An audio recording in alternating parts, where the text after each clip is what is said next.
here's my opinion about shadow work. And the lighting is very fitting. It's dusk. It's like 10 o'clock in Minnesota, and it's just, the sun has just set. So the thing about shadow work is that you don't have to go back into the pain or into the trauma. You don't have to bring it up on purpose in order to heal it, because it's going to come up all by itself. And if you meet that with joy and with love and with a sense of safety that you have cultivated for yourself, then that processes and it transitions into a higher octave of itself emotionally. So what felt like terror can process through your body and become lightness and freedom. What felt like, I don't know, sadness and grief and heaviness can become the feeling of just falling asleep under a tree and like nothing happening, you know? Like, there's something that has happened in our culture where we're addicted to the pain and the suffering. Like, we really, really want that. And it's because it's like this really noble thing, right? It's like, oh, if you're on your healing journey, then you're doing it right. Then you're a part of the group. Then you're accepted because you're doing the hard work, and it's all about hard work. And if it doesn't hurt, what's it worth? And then there's this other side that's like soft girl era, right? Like, oh, I'm just gonna like pretend nothing's happening and chill out and like have some chickens and eat their eggs and bake some bread and whatever. There's a middle ground. You can do all that stuff and still be in the middle ground. And the middle ground is just about having this sense of safety that comes with you. Having this sense of aloneness that isn't loneliness. This sense of sovereignty. This soulfulness that allows you to process whatever comes up as it comes up. And that creates its own container. You don't even have to create a container for that on purpose. And I love my containers. I love journaling. I love conversations with friends that are intentional and on purpose. I love making voice notes in my phone. I love going to my ecstatic dance on Sundays. I love all these containers. But I don't have to have those containers in place. I don't have to happen to be in a container in order to process something when it comes up. And that's because of this deeply felt sense of safety that is underneath everything else that could possibly come up. And really what it is that fearlessness that exists underneath and behind fear. And that is why I wrote a book called Fearless. It's available for pre-order now. Soft plug. Because this is something that we can all access. And it takes some time, sometimes, maybe not for you. For me, it took a good amount of time. And it took a lot of learning, and I'm very grateful for that entire process, because the process is really where it's at. And if I imagine myself as a disembodied soul going, what is it that I want to come here to learn and experience on earth? I've definitely needed every single step and every single bit of experience that I've had. And I'm still young. I know there's so much more to come, and it's going to be pain sometimes. That's not something that I'm trying to get away from necessarily, even though I am still afraid of it. But there's a part of me that exists beyond that fear, that's open to whatever experiences come my way being what I need, being my medicine. And so this idea that in order to experience something meaningful or like shift something on purpose or do my healing, I have to go back and dig up all this trauma and carry it into the present moment on purpose, that just doesn't really work for me anymore. And I was just thinking before I started making this video on this walk, I was like thinking about what this is intense, but this is just like honestly me. So I'm just like walking and casually listening to frogs and thinking about how it would have felt to be a witch being burned back when the witches were being burned, because I'm like, oh yeah, like I carry that, and that's not a fun feeling. So like, what did that feel like? And I'm just like bringing that back up in my body, like the terror and what I would imagine that feeling like. And I was doing that so that I could kind of check and see if it was there anywhere, if it was like alive in me somewhere. There's value to that. But the funny part is that while I'm doing this, I walk past a sign that says joy, and then there's like just the tiniest little bit of light left in the sky, and all the yellow flowers right on the side of the path were like bam, like just super popping. And then what was it? There was one other thing. Can't remember what the other thing was, but it was like all signs are just pointing to, oh, it was like a little white butterfly just flittered right across the path. And I was like, wow, what a juxtaposition to where I just was internally. The external environment around me is holding me, is singing to me, is bursting in beautiful color, is literally showing me signs that are saying that joy is present and available and safe.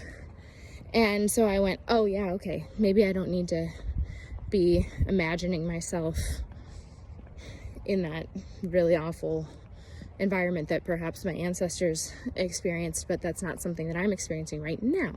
And so if I do carry any of that heaviness or that trauma with me, I can trust that by me choosing to be in a state of joy, that I can process it that way. That I don't have to go back and dig it up and bring it here with me on purpose and just lay it like a giant, it's just, I imagine it like a big, like muddy, like creature that I'm just like here it is, sit with this. It's like, why? That is not the only way to heal. That's what I'm trying to say. That's not the only way to heal. There is another option, and that option is to center yourself in your joy and in your pleasure. And I'm saying center yourself. I choose my words on purpose, y'all. I'm a songwriter, I'm a writer, I'm a rapper, I'm a lyricist, I'm a wordsmith, because words do matter to me. And when I say center yourself, I mean that other things can come in. You can get knocked off center. That's fine, but what do you come back to? Because that's the most consistent thing in your life, is what you come back to. And if you come back to gratitude, and you come back to joy, and you come back to feeling safe, because you've cultivated that sense of safety for yourself through your choices in your life, then you're where you're supposed to be, right? And you're always where you're supposed to be. That's the thing about words, is that we've only got so many. So certain phrases mean like 3 or 4 things, but that's a tangent. And what really matters is that you're choosing consistently to listen to yourself, to listen to what's in your soul, to listen to what's in your heart, to actually notice what's around you, and to notice what lens you're viewing that through, and to just realize that you have the power to craft that lens. There are fireworks happening. That's what those sounds are. And excuse me. And having that power of choice, means that you don't have to keep yourself in an environment that feels like it is less than what you have within yourself externalized. So what I have within myself, when I tap in as deeply as I can, is this beautiful, bright, glowing soul. And so I don't settle for an environment that is less than that. If it doesn't feel like that, if I don't feel welcome there, if I don't feel needed, if I don't feel invited, if I don't feel held, if I don't feel safe, if I don't feel those things, then whenever it becomes available, I make the choice to create a shift. And I've been through a lot of environmental situations that do not feel like that have felt very far from that. But one little choice at a time, one little step at a time of just honoring even the difference of going, this is not the way that the inside of me feels. That's enough to start to make choices that are truly in alignment with what it is that you want to experience outside of yourself. Because ultimately, what we want to experience outside of ourselves, I just have to stop to smell these beautiful roses. Can't see that rose bush, but it is gorgeous. We want to experience what's inside of ourselves externalized. That's why we create. We're like, what do I have in here? This world is a mirror to us. So we're asking, what do I have? Who am I? And we see different aspects of ourselves throughout our lives, at different times in our lives. It can't all be happening right at once, you know, it has to unfold. So if you're somewhere that you don't want to be, just keep in mind that yes, you're experiencing some aspects of yourself that are being externalized right now, but that's not all there is. You're so much more than that. And you can change that, and that will change, in part by you noticing it, in part by you choosing a lens of gratitude, in part by you feeling everything that you feel. Just really actually accepting your feelings and choosing to feel. Because we're not into just bypassing this stuff. We're not into just going, oh no, I'm just feeling happy all the time, while inside you're just crying or like feeling super unsafe. No, that's not okay. Don't do that to yourself. That is self-harm. What I'm suggesting is that you're finding joy because it's available, that you're finding gratitude because it's available, that you're choosing love because that is always the highest choice that you can make. And you may be a million miles away from even remembering what it feels like to choose love, and that's okay, because the intention of living this way is what brings you into it, and it'll bring you one step at a time. And it'll start to shift everything that's out of alignment with that big, bright, beautiful soul of yours right out. So if you're willing to sign up for that, then you've got a really exciting adventure ahead of you. And that's what I do. That's the way that I live my life.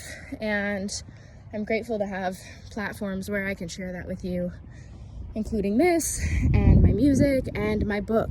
Again, just want to plug my book because this is something that I've worked on, excuse me, for a really long time. It's a lifetime's worth of experience, many, many lifetimes worth of experience and wisdom come into one book. So if you're into what I'm talking about right now and you want more, if you want a companion that you can keep with you for your entire spiritual journey, that's what I made.